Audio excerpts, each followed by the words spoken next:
The wind through Prosperity Wells wasn't a howl, but a mournful sigh, a desolate breath across the skeletal remains of a town that had died with the mine. Kale, Aris, former Army Ranger, now a ghost hunting other ghosts, felt it on his skin. A cold prickle that wasn't just the Montana mountain air. This wasn't just a town. It was a tomb meticulously preserved, as if its inhabitants had simply vanished mid-sentence, mid-meal, leaving behind a chilling tableau of forgotten lives. A child's tricycle lay on its side in a dusty yard. A chipped coffee mug sat on a diner counter, its contents long since evaporated. The silence was a physical weight, broken only by the shriek of metal on metal as a loose sign swayed above the general store. Kale's gut churned with a familiar dread, the same knot that had tightened in his chest the day his squad was ambushed, the day he'd failed to save them. That failure, that burning shame, had led to his discharge, a controlled explosion of violence deemed excessive by the top brass. Now it fueled his relentless pursuit of the missing, a grim penance for the lives he couldn't protect. This time, it was Leo, his brother. Leo, the relentless investigative journalist, had a nose for rot, a pathological need to expose the hidden pustules of the world. His last call, cryptic and hurried, had spoken of shadowy billionaires and unspeakable activities in the remote Montana wilderness. The trail, faint and deliberately obscured, had led Kale here, to Prosperity Wells, a name that now mocked its grim reality. He found Leo's battered camera in the dry creek bed, half buried beneath a tangle of thorny brush. The lens was shattered, the casing cracked, but the memory card, miraculously, was intact. Kale's thumb trembled as he slotted it into his portable reader.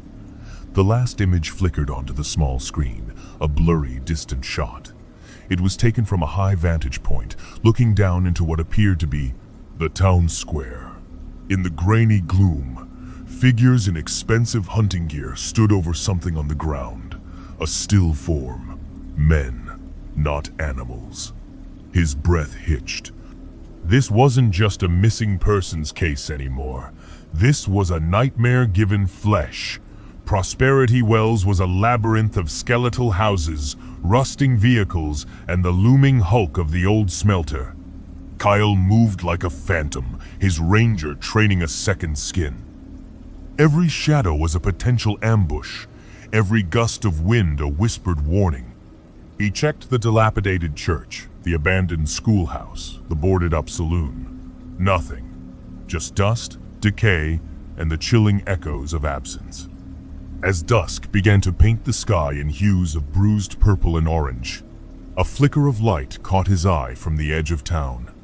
A single working lantern in the window of what looked like the old caretaker's lodge. He approached cautiously, weapon drawn. The door creaked open before he reached it. A small, wiry man with a shock of white hair and kind, crinkling eyes peered out. He wore faded overalls and smelled of wood smoke and old books. "Well, now," the old man drawled, his voice surprisingly robust for his age. "Don't see many folks round these parts anymore. Lost, are ya?" Kale lowered his weapon, but didn't relax. "Looking for my brother, Leo Aris. He's a journalist." The old man's eyes widened slightly. "Ah, the one with the camera. Saw him snooping round a few days back. Reckless young fella." He sighed, shaking his head. "Come in, son. Air's getting mighty cold. Name's Silas, by the way. I'm the caretaker of this forgotten little corner of the world." Silas offered him a mug of lukewarm coffee and a cracked plate of stale biscuits. He spoke with a folksy charm, lamenting the decline of Prosperity Wells, the closing of the mine, the exodus of its people. Then, his voice dropped, a conspiratorial whisper. "But not everyone left, did they?"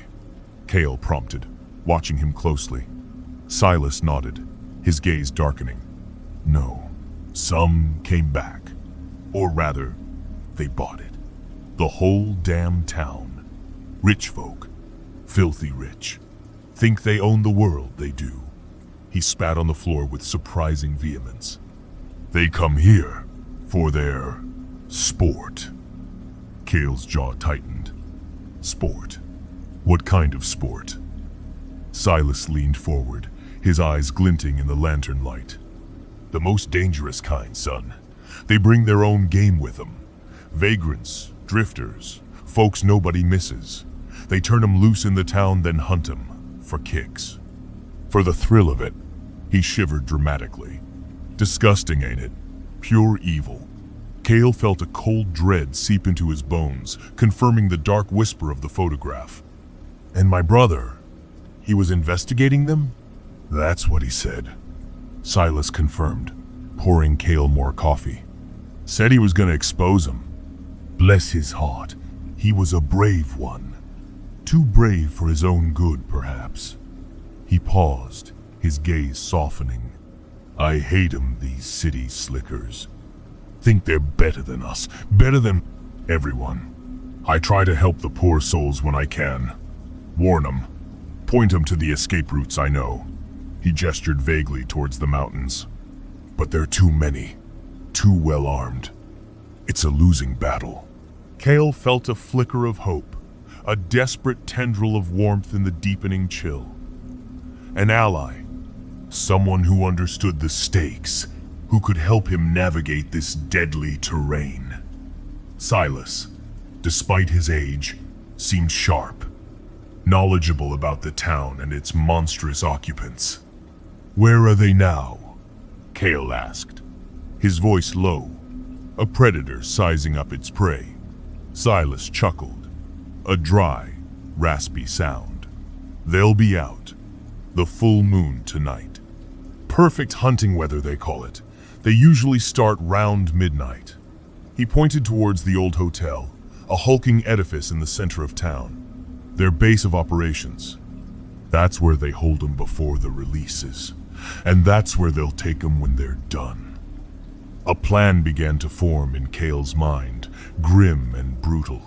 He would find Leo, and then he would turn the game on its head. I need your help, Silas, Cale said, meeting the old man's gaze. I need to know their movements, their patterns, any blind spots. I need to know where they keep the game before they release them. Silas nodded slowly, a knowing look in his eyes. Reckon I can help with that, son. Anything to put a thorn in these bastards' sides. He produced a worn map of Prosperity Wells. See here, the old supply tunnels beneath the general store?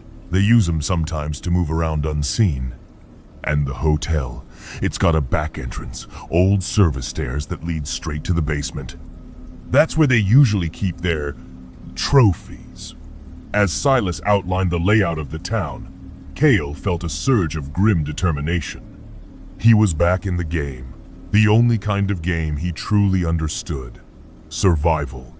And this time, he wasn't just surviving, he was hunting. Baron von Hess surveyed the town of Prosperity Wells from the vantage point of the old church. Bell tower.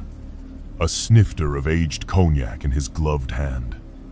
The moonlight cast long, skeletal shadows across the abandoned streets, illuminating the stage for his macabre theater. Below in the town square, 3 figures, disoriented and terrified, stumbled out of the back of a black van, their hands bound, their eyes wide with fear. Homeless, addicts, the refuse of society. Perfect sport. Excellent, von Hess murmured, his voice a low, cultured purr. The scent of fear is quite intoxicating. Wouldn't you agree, gentlemen?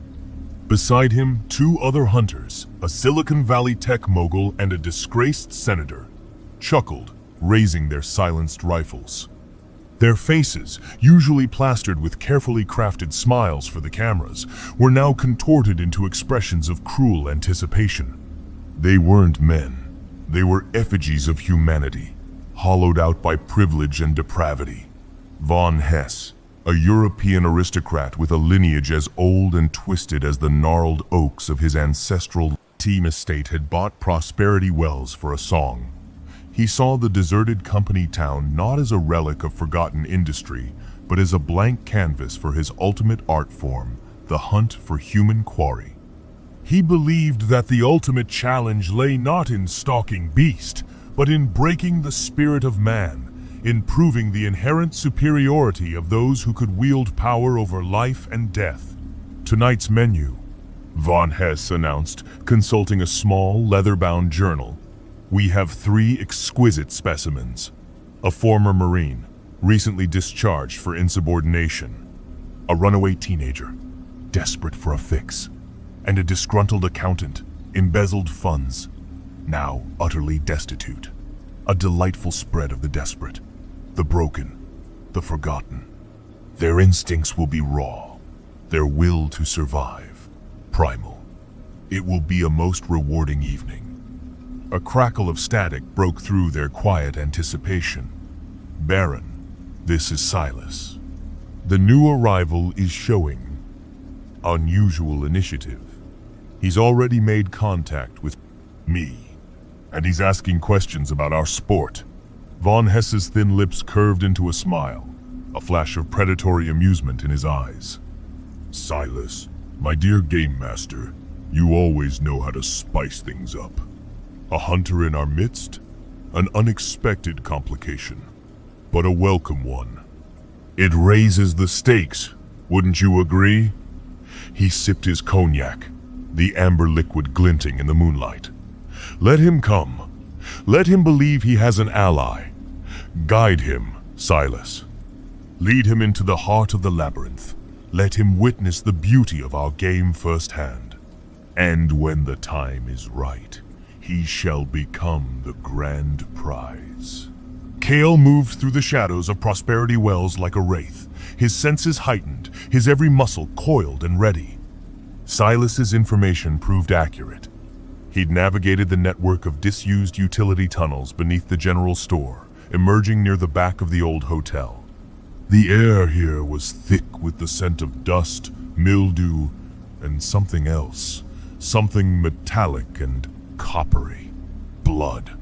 He found the service entrance Silas had described, a rusted steel door leading down into the hotel's forgotten depths. The basement was a chilling tableau of disuse, stacked with broken furniture, tattered linens, and the lingering scent of despair. And then he saw it. In a dank, windowless room, crudely fashioned into a holding cell, was a figure slumped against the wall. His heart leaped, then sank. Not Leo. A woman, young, her clothes torn, her eyes wide and vacant with terror. She flinched as Cale entered, pressing herself further into the corner. "It's okay," Kyle whispered, his voice soft, reassuring. "I'm here to help you. Are there others?" She nodded numbly, pointing towards another locked door. They took 2 of us, just now, for the hunt." Her voice was a raw, broken whisper. "And the others, they're gone. The ones from before." Cale felt a cold rage begin to simmer. He quickly picked the lock, freeing her. "Stay here. Don't make a sound. I'm going to get help."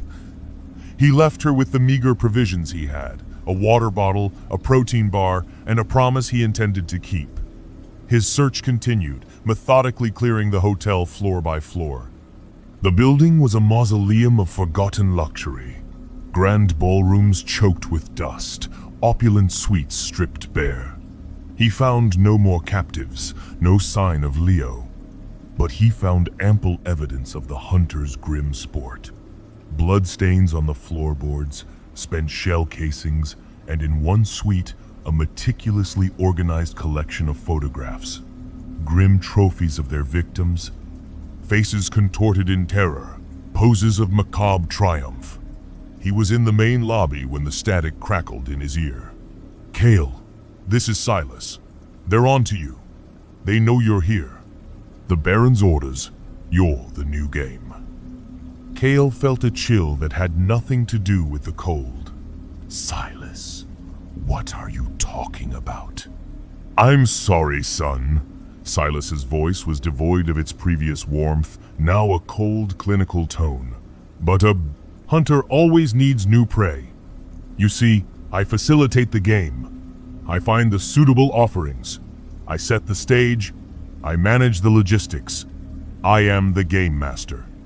And you, my friend, are the grand prize. The world tilted. The alley was the architect of the nightmare. The comforting grandfather figure was the puppet master. Kale felt a wave of nausea, quickly replaced by a blistering fury. He'd been played, lured into a trap, his grief and desperation manipulated with chilling precision. My brother, Kale growled into the comms. Where is Leo? Silas chuckled, a dry, evil sound.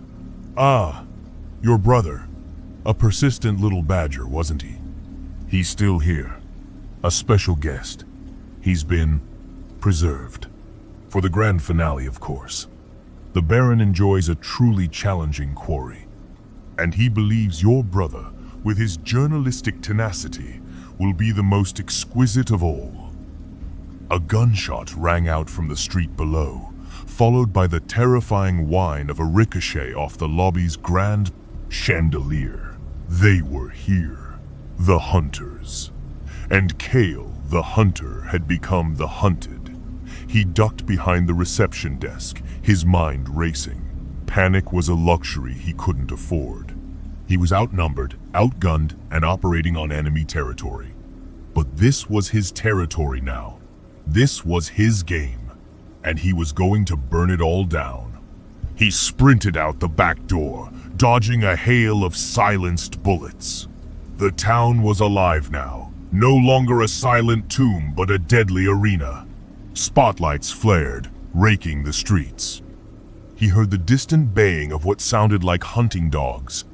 They weren't just men, they were an army, equipped with every technological advantage their obscene wealth could buy. He knew where he had to go. The smelter. The rusting, hulking monstrosity at the edge of town, a labyrinth of twisted metal, shadowed chambers, and crumbling catwalks. It was a death trap, yes, but it was his death trap. The old smelter groaned and shuddered, a metal beast slowly devouring itself. Rusting, pipes wept oily residue. Steam hissed from unseen vents, and the wind, funneled through gaping holes in the walls, whistled a mournful dirge. This was Kale's sanctuary, his fortress, and it would be the hunter's tomb. He moved with the silent grace of a ghost, his ranger training kicking into overdrive. Every shadow was his ally, every creaking floorboard a potential warning. He set tripwires, fashioned crude snares from discarded cables, and created choke points in the maze of machinery. He was no longer thinking about saving himself. He was thinking about vengeance. About Leo. About every broken soul these monsters had sacrificed for their vile entertainment. The first hunter entered the smelter, a corpulent CEO named Sterling, his thermal scope sweeping the darkness. He moved with a heavy swagger, confident in his expensive gear and the perceived helplessness of his prey. Kale watched him from the shadows of a defunct furnace, a rusted piece of rebar clutched in his hand. Sterling's foot snagged on a barely visible tripwire. A cascade of metal scrap rained down from above, followed by an ear-splitting clang as an old steel drum swung free and smashed into his head. He crumpled, his rifle clattering to the ground. Kale was on him in an instant, a silent blur of motion. He didn't bother with a mercy kill. He disabled him, securing his weapon, leaving him bleeding and broken in the dark. One down. The second hunter, a sleek, cold-eyed former senator named Thorne, was more cautious.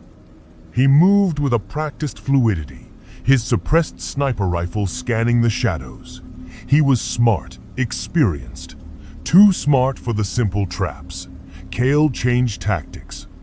He used the smelter's acoustics to his advantage, creating phantom noises, echoes of movement that drew Thorn's attention away from his true position.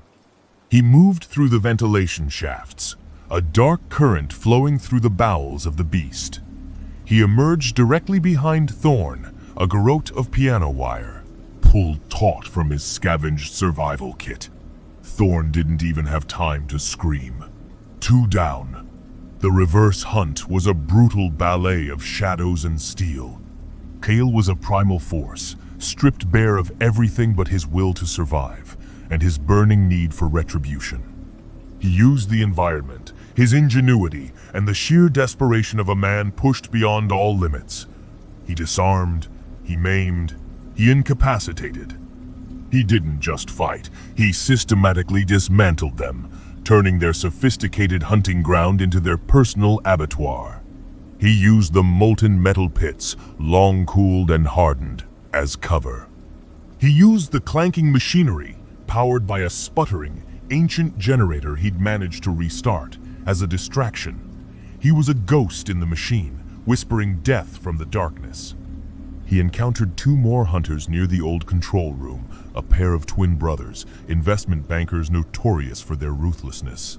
They were armed with high-tech crossbows, their bolts tipped with paralyzing agents. Cale engaged them in a brutal close-quarters fight, using the narrow catwalks as his battleground. He disarmed one, sending him plummeting into the darkness below.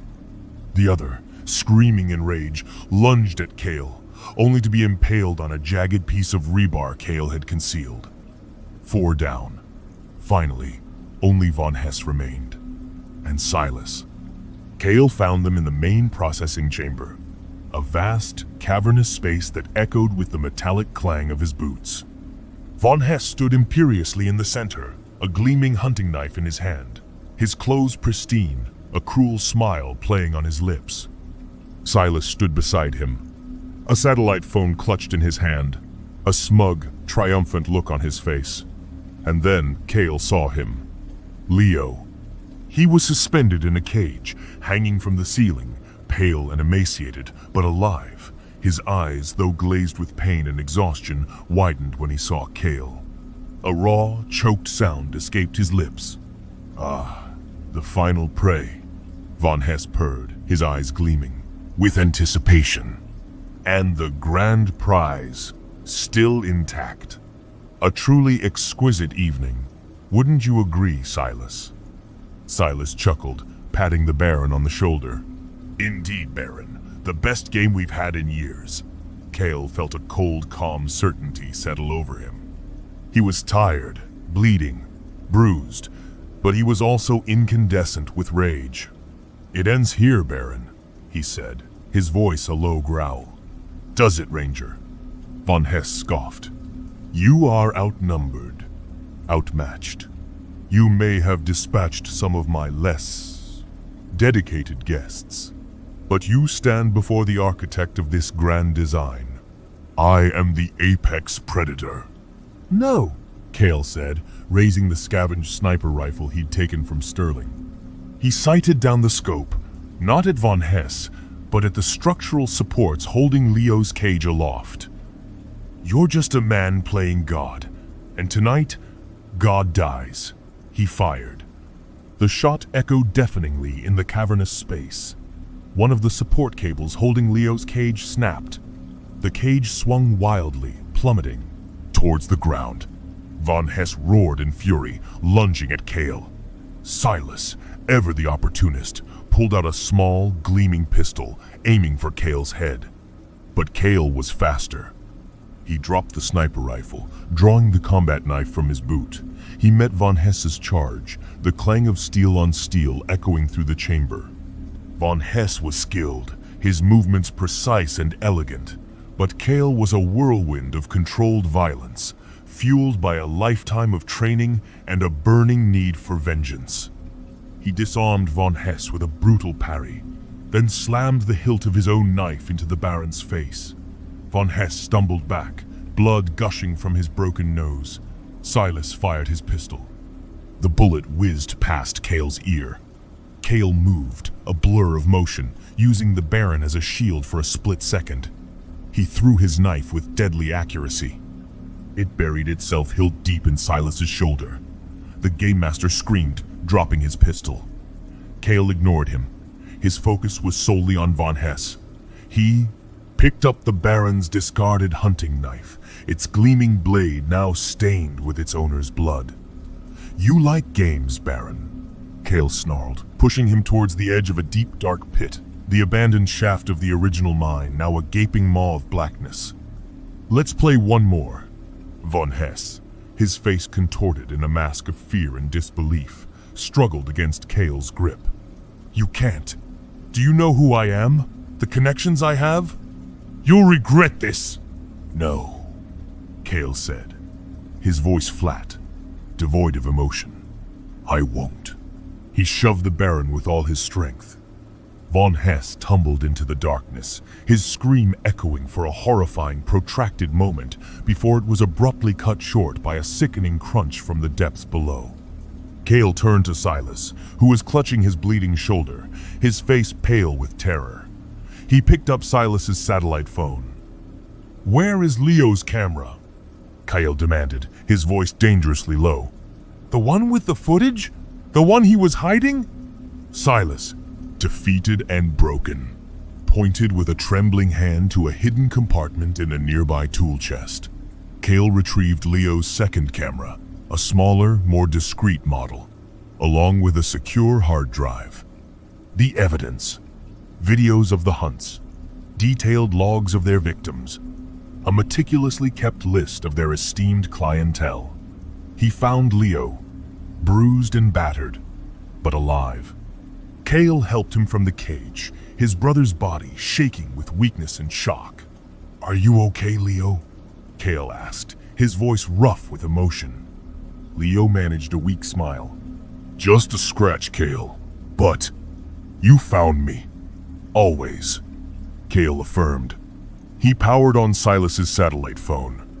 His fingers, surprisingly steady, began to send the data, the videos, the client list, every damning piece of evidence, to every major international news agency, every human rights organization, and the FBI. He included a detailed account of Prosperity Wells, the hunters, and their abominable game. "It's over," Cale whispered, watching the data upload.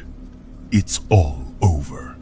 As the first faint whir of helicopter blades began to cut through the night sky, a distant, growing thrum that promised justice, Cale helped his brother escape the smelter, leaving Silas bleeding and broken, a testament to the brutal end of a twisted game. They walked away from Prosperity Wells, not as fugitives, but as survivors, leaving behind a scandal that would shatter the foundations of global elitism, exposing the rotten core of humanity that had festered in the shadows of a forgotten town. The wind still sighed through Prosperity Wells, but now it carried the whispers of truth, a brutal reckoning for those who had dared to play God.